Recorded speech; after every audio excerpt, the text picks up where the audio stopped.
இப்பொழுது நாம் எடுத்துக்கொண்ட மூலிகைகளின் அளவுகளை பார்க்கலாம். சீந்தில் கொடித்தண்டு 10 கிராம், சோம்பு 10 கிராம், கொத்தமல்லி 10 கிராம், அதிமதுரம் 10 கிராம். இவை அனைத்தும் சமன் எடையாக எடுத்து வைத்துள்ளோம். முதலில் சீந்தில் கொடி கொண்டு தீநீர் ஒன்றை தயாரிக்கப் போகின்றோம். அதற்காக 100 மில்லி நீரை நன்றாக காய்ச்ச வேண்டும்.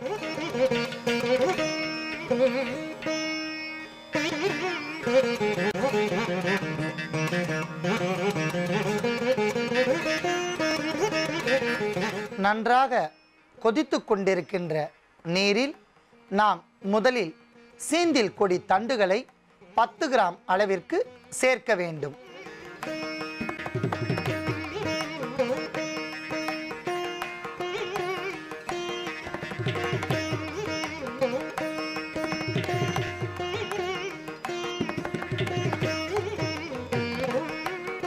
அடுத்ததாக சோம்பு 10 கிராம்,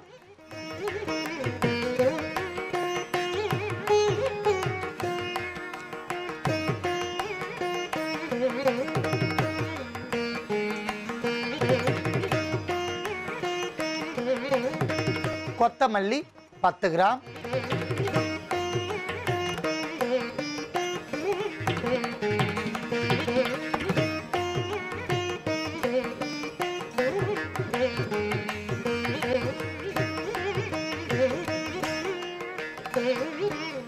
அதிமதுரம் 10 கிராம்,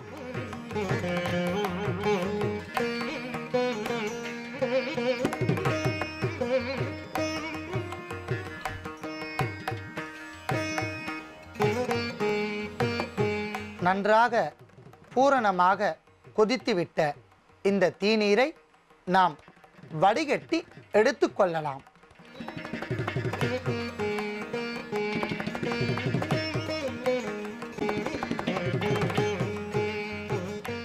பொதுவாகவே மிக எளிமையான பொருட்களை கொண்டு நாம் அற்புதமான மருத்துவங்களை பார்த்து வருகிறோம். அந்த வகையில் நம் வீட்டு தோட்டத்தில் எளிமையாக இயற்கையாக கிடைக்கக்கூடிய சீந்தில் கொடியை கொண்டு நாம் தயாரித்த இந்த தீநீர் மிக சிறந்த கிருமி நாசினி. இரத்த அழுத்தம், இரத்த கொதிப்பு என்கிற நோய் உடையவர்கள் காலை மாலை உணவிற்கு பின் 20 முதல் 30 மில்லி அளவிற்கு வாரத்திற்கு 2 முறை தீநீர் தயாரித்து பருகி வந்தால் படிப்படியாக நோயின் தாக்கத்தை குறைத்து இறுதியாக நோயை முற்றிலுமாக நீக்கிக் கொள்ளலாம். அன்பான நேயர்களே, எளிமையாக நாம் தயாரித்த இந்த தீநீரை நோய் உடையவர்கள் பயன்படுத்தி நோயின்றி வாழ வேண்டும். அன்பான நேயர்களே, நாம் இடைவேளைக்கு முன்பாக கண்டங்கத்திரி என்கிற மூலிகையை கொண்டு அதீதமான காய்ச்சலுக்கான ஒரு அற்புதமான மருத்துவத்தை பார்த்தோம். இப்பொழுது கோடை காலத்தில் தோன்றக்கூடிய சிறுநீர் தாரை என்கிற நோய்க்கான மருத்துவத்தை பார்க்கலாம்.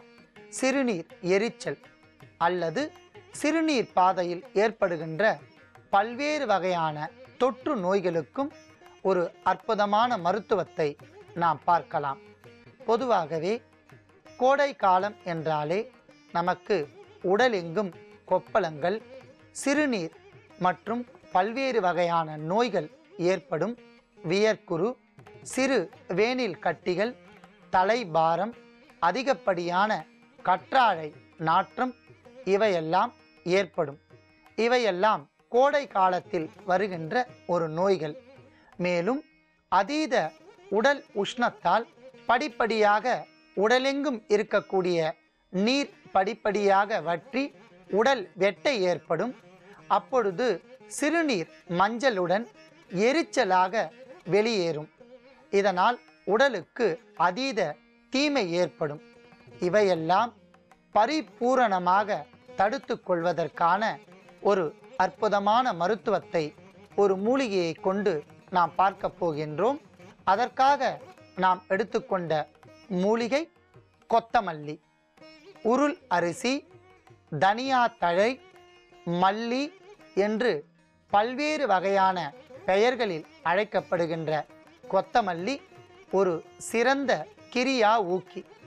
இது ஒரு அகட்டுவாய் அகற்றி சிறுநீர் பாதையில் தோன்றக்கூடிய நோய்களை சரி செய்யும், மூளை செல்களை சுறுசுறுப்பாக்கும், உடல் உஷ்ணத்தை தணிக்கும்.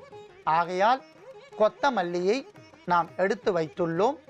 அடுத்ததாக நாம் எடுத்துக்கொண்ட பொருள் வால் மிளகு.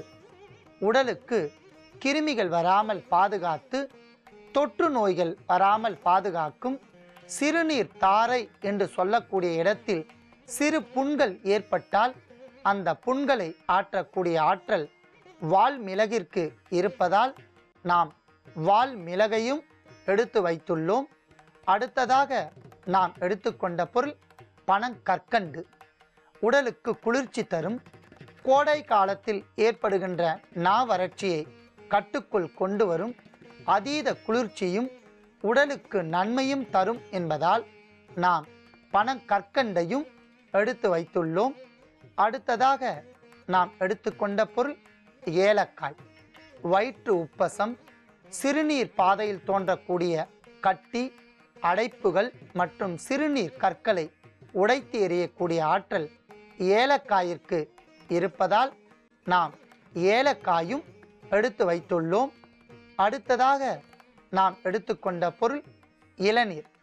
கோடை காலத்தில் தோன்றக்கூடிய வெட்டை, கண் எரிச்சல், உடல் சூடு இவையெல்லாம் தணிக்கும். உடலுக்கு நன்மை தரும்.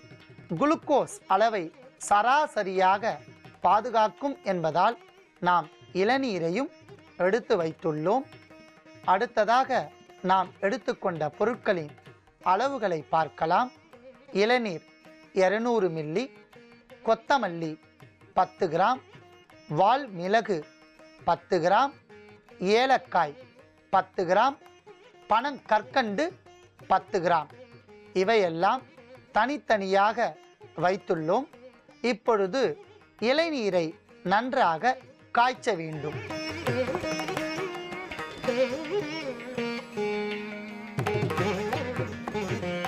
எடுத்துக்கொண்ட பொருளில் கொத்தமல்லியை தவிர்த்து மற்ற பொருட்கள் வால்மிளகு 10 கிராம், ஏலக்காய் 10 கிராம், பனங்கற்கண்டு 10 கிராம் இவை மூன்றையும் ஒன்றாக சேர்த்து அரைத்து பொடியாக எடுத்துக்கொள்ள வேண்டும். அவ்வாறு எடுத்துக்கொண்ட பொடி 30 கிராம். நன்றாக கொதித்து கொண்டிருக்கின்ற இளநீரில் நாம் சேர்த்து அரைத்து எடுத்துக்கொண்ட பொடியை தேவையான அளவிற்கு, அதாவது ஒரு அரை தேக்கரண்டி அளவிற்கு சேர்த்து மீண்டும் கொதிக்க வைக்கவும்.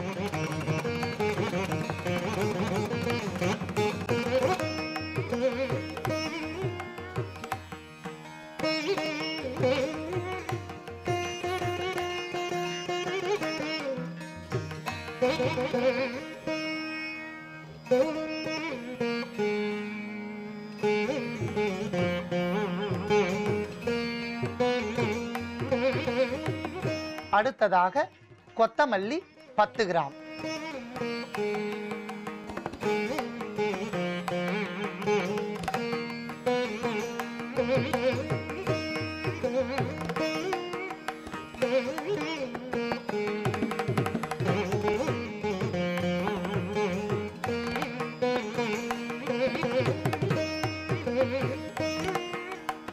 அற்புதமான மருத்துவ குணம் வாய்ந்த கொத்தமல்லி தீநீரில் கலந்து படிப்படியாக தன்னுடைய சத்துக்கள் பூரணமாக இரண்டர கலந்துவிட்டன.